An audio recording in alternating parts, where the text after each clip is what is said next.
Welcome to the 9th episode of 2 Cents Tuesday. This week, we turn the spotlight on food security. I've said for a number of years that we need to pay more attention to food security in Saint Lucia.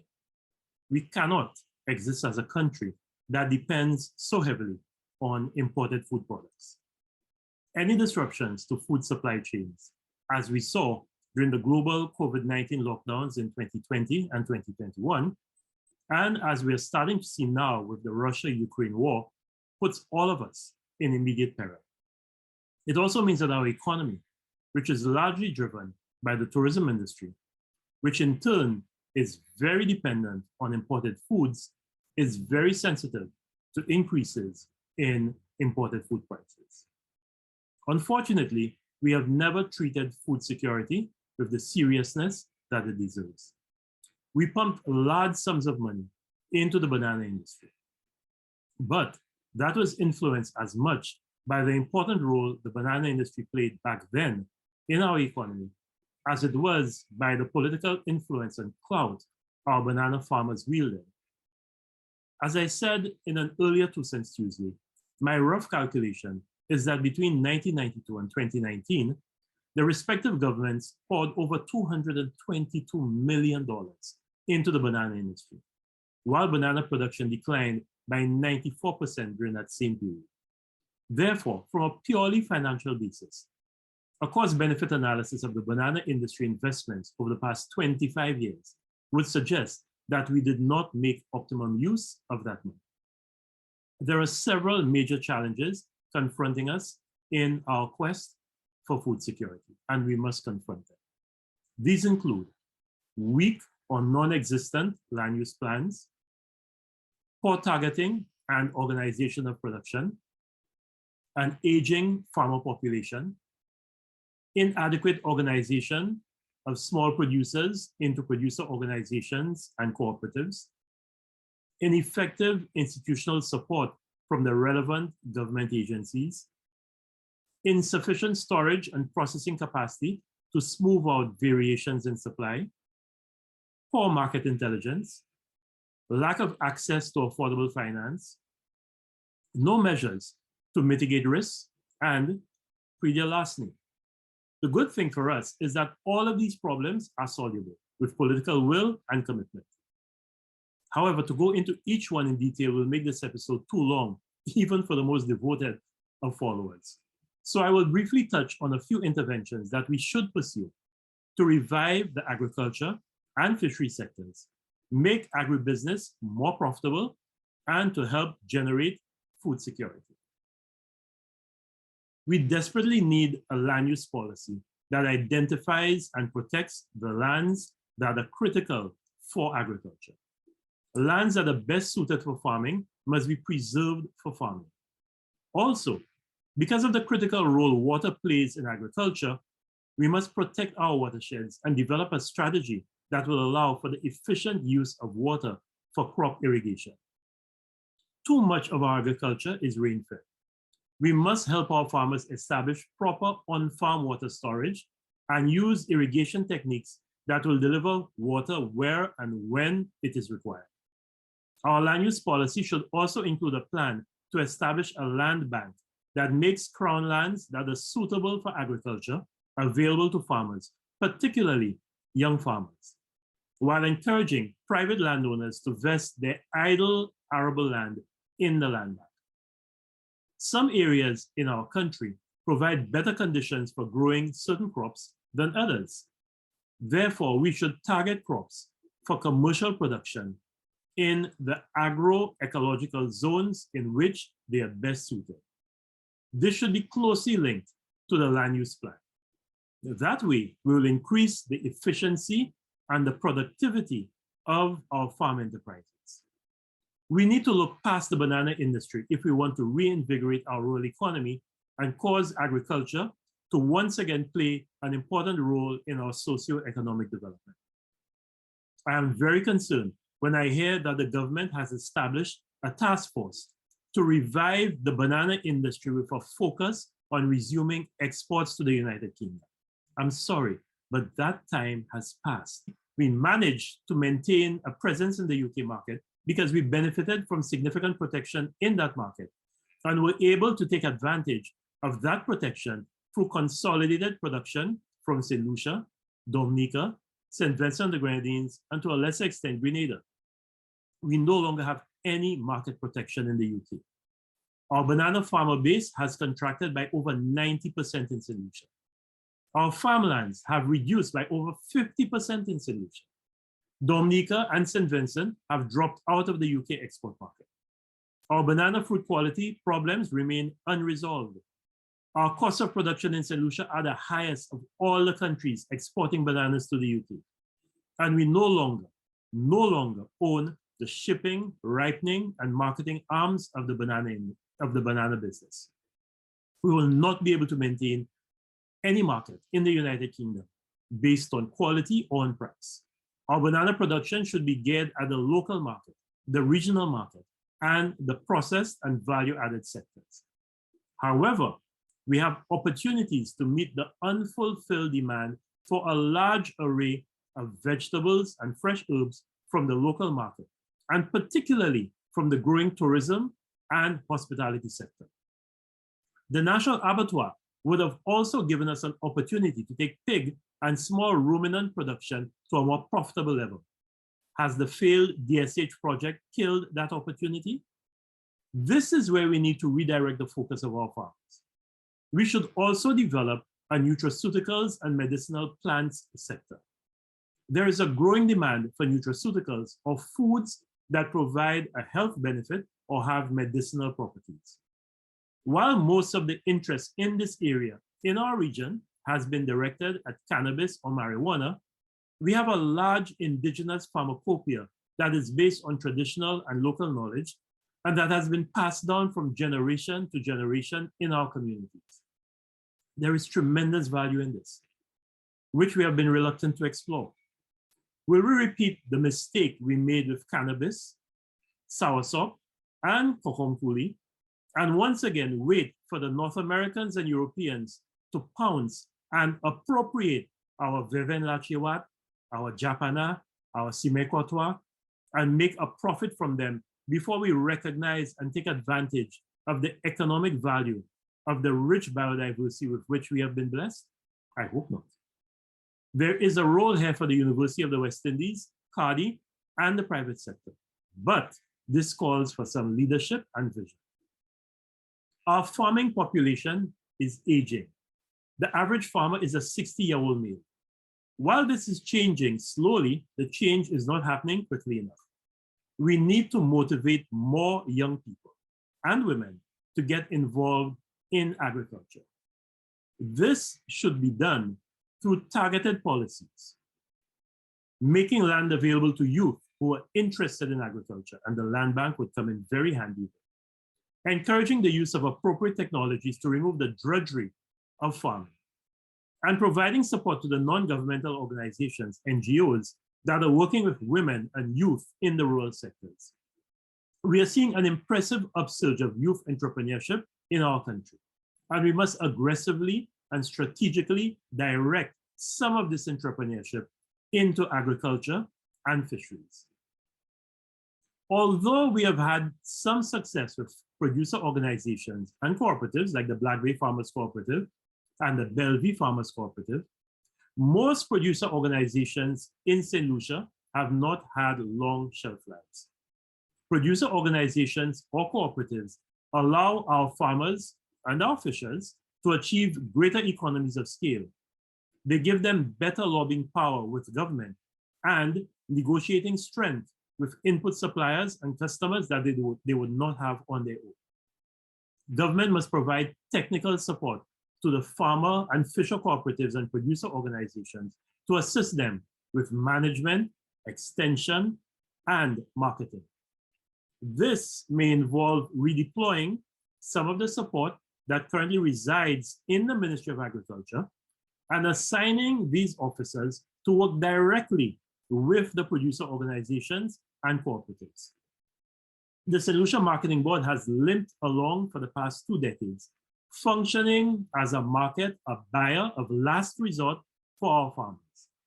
Meanwhile, the Saint Lucia Fish Marketing Corporation, which was created by Sir John Compton in his wisdom to provide a secure market for local fishers to sell their catch, has struggled to fulfill this mandate ever since it was stripped by government of the monopoly to import high-value seafood products. A monopoly that allowed the Fish Marketing Corporation to use the profits from these sales to operate costly storage facilities, but importantly also to purchase local fish from our fishers and provide them with a steady, stable income. The Fish Marketing Corporation was recently privatized, but none of its inherent deficiencies was addressed. As a result, the successor company has lost money and was forced to close, leaving our fishers without a market for their catch, no ice to preserve that catch, and no cold storage to keep that catch for extended periods. This has been devastating to our fishers and to the fishery sector. We need to address this. We also need to change the modus operandi of the marketing board. This agency must be allowed to provide a service to farmers that they actually need. And this is not merely to purchase the produce that the farmers are not able to sell to the supermarkets and the hotels. The marketing board must be made to provide a facility that allows farmers to be paid immediately for the produce that they sell, instead of the long waiting periods they must currently endure, sometimes of up to 3 months with the hotels. For this to happen, government must provide the marketing board, or whatever its successor institution is called, with a line of credit that will allow it to pay farmers directly and immediately they sell their products. In return, these farmers will see the marketing board as a market of first resort, not last resort, which in turn will allow the marketing board to be in a position to sell consistent quality produce to the hotels, the supermarkets, and to the export market. Therefore, the Saint Lucia Marketing Board should evolve or be caused to evolve from being a retailer of fresh produce, which currently competes very poorly with the supermarkets, into a consolidator and wholesale supplier of quality produce to high volume buyers, both locally and externally. Closely tied to the problem of proper marketing arrangements is the issue of storage and processing. Many of our tree crops and some of our vegetables experience seasonal variations in supply. The provision of controlled temperature storage facilities in the producer organizations and in the marketing board will allow the shelf life of these products to be lengthened and will extend their availability. Similarly, where agro-processing is possible, this would also extend the availability of a higher valued version of the product. The government should actively encourage and provide incentives for the processing of local commodities into value-added products. However, both controlled temperature storage and agro-processing require a supply of electricity, which at its current price point is not competitive. In fact, it's prohibitive. Therefore, we need to provide 100% duty-free concessions to our farmers and producer organizations to allow them to be able to invest in solar photovoltaic panels to generate their own electricity for use in agro-processing and storage facilities. Access to affordable finance has long plagued the agriculture and fishery sectors. However, we have seen success when concessional finance was made available to farmers through their credit unions, through projects like RIDIP and SLREP, with accompanying technical support. Farmers and fishers are much more comfortable accessing capital through their credit unions than they are through their banks. And this is where the majority of the credit should be provided. Again, the Ministry of Agriculture should assist by assigning technical officers to work directly with the credit unions to provide support to those agribusiness men and women who have borrowed money to expand or embark on new ventures. Government needs to recognize food security as something to which dedicated support must be provided. including the allocation of revolving lines of concessional finance to facilitate the expansion of agribusiness ventures. Farming and fishing are high-risk enterprises. Crop and livestock farmers face risks from extreme weather events, be they floods, heavy winds, droughts, hurricanes, pests, diseases, or theft. Fishers face risks from storms, sea swells, warmer oceans, and more acidic oceans. Climate change will magnify many of these risks for our farmers and our fishers. We need to develop a disaster risk management plan for the agriculture and fishery sectors. This should include an insurance program to which farmers and fishers would contribute and which will offer protection in the event of an extreme weather event. Government must also establish a contingency fund for these sectors that will allow it to respond quickly to emergency situations and provide immediate relief to our farmers and fishers to help them clean up and get back up on their feet when a natural disaster strikes.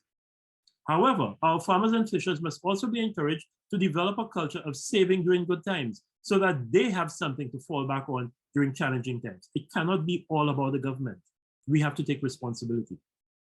The Ministry of Agriculture, in conjunction with the Department of Sustainable Development, should source funding for this from the various climate finance mechanisms. And they're there and they're available to provide money for adaptation in agriculture. Also, they should actively promote the adoption of climate-friendly, sustainable agriculture practices, such as mulching, composting, and the use of biochar, planting of windbreaks, reduced tillage of soils, proper on-farm drainage, and rainwater harvesting and storage. These practices should be tied in to any financial support or incentives that are provided to farmers and processors. We have a serious problem of obesity and non-communicable diseases in our country. Sadly, our waistlines have expanded because we are consuming heavily processed imported food products, which are high in sugar and salt, and at the same time, we are not exercising sufficiently. Our children are becoming overweight and obese at an early age. This has caused an increase in diabetes, hypertension, heart disease, strokes, kidney disease, and some cancers. Not only is this killing us or making us very ill, but it is also placing a heavy financial burden on the state. One way of reversing this trend is to get our people to eat healthier, fresh, wholesome, local foods. This must begin with our school feeding program. We should establish a central food production facility to prepare healthy, wholesome meals for our schools with produce that has been purchased from local farmers. This facility can produce local meals and fresh juices in an operation similar to the type that supplies international aircraft with packaged meals. This presents a win-win-win situation for our farmers, our students, and our nation's health.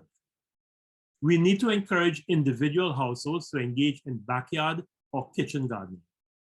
During the COVID-19 lockdown, I plunged wholeheartedly into backyard gardening and found that not only has my supermarket bill reduced significantly, but I'm paying much closer attention to what I eat, in addition to getting enjoyment and satisfaction from eating what I grow. Government should provide active support for peri-urban farming, as this is called, because this can contribute significantly to household food security. Finally, we must tackle the scourge of pre-deal larceny. Farmers are frustrated and angry from constantly witnessing the theft of crops over which they have toiled and invested significant money and time before they have had an opportunity to harvest and get some type of financial return from their investment and their hard work. There have been several studies done on tackling the vexing problem of pre-deal larceny. So a solution is not rocket science. The pre-deal larceny unit is part of the solution, but it has to be adequately supported and resourced. If pre-deal larceny is not addressed and dealt with, many more farmers will leave farm. Tackling these problems will require time, effort, resolve, and human and financial resources. However, when we look at the support that we have provided to other sectors, for example, the tourism industry, over the years, both in direct support and revenue foregone from import duty and tax concessions, can we honestly say that this is too high a price to pay to address our growing food insecurity, our declining health status, and our crumbling rural economy? I don't think it is. I dare say, had we invested 1/2 of the money that we put over the last 15 years into the declining banana industry, had we put that money into the wider agriculture and fishery sectors, the banana industry would have still declined at the same rate, while the vegetable, livestock, agro-processing, and fishery sectors would have grown and been in a much better position to cushion the losses in revenue and employment from bananas. This is just some food for thought as we contemplate the next steps in our rural development. Thank you for viewing another episode of 2 Cents Tuesday. Have a safe and productive week, and God willing, we will chat again next week. Goodbye.